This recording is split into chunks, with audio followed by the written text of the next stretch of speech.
in order to get these big changes, I'm working more and more with management, more and more with bigger and bigger companies, you have to have an agile mindset.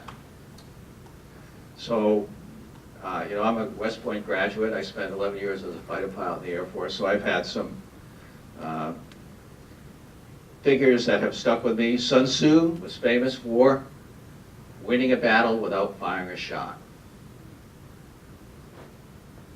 So to deploy Agile across an organization without firing anybody, you have to be a real strategic thinker.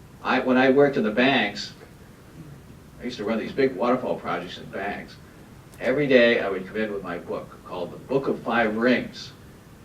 In Musashi's book, he talks about you have to fight the way of two swords.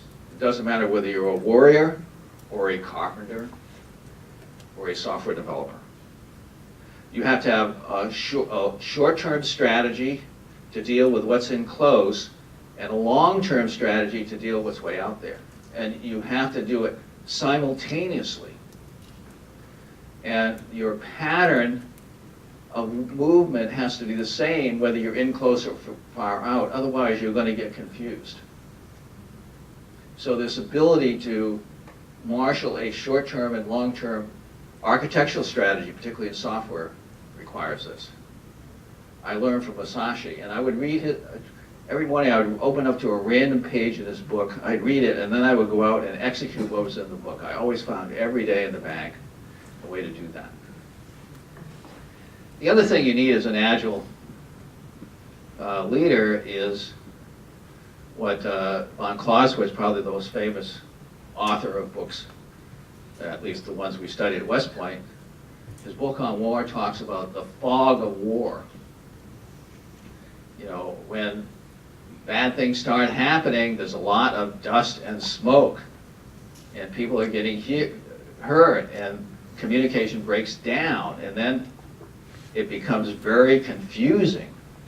Lots of emotional uproar.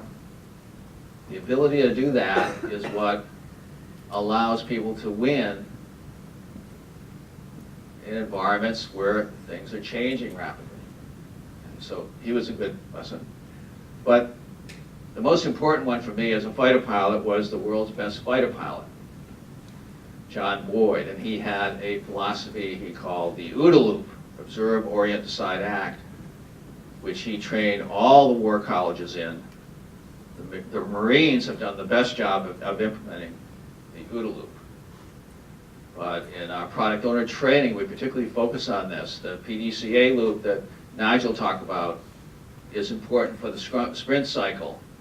But outside the sprint cycle, things are changing all the time. The product owner is changing that backlog every day. They need to observe, orient, decide, and respond in real time, just like John Boyd is a fighter pilot.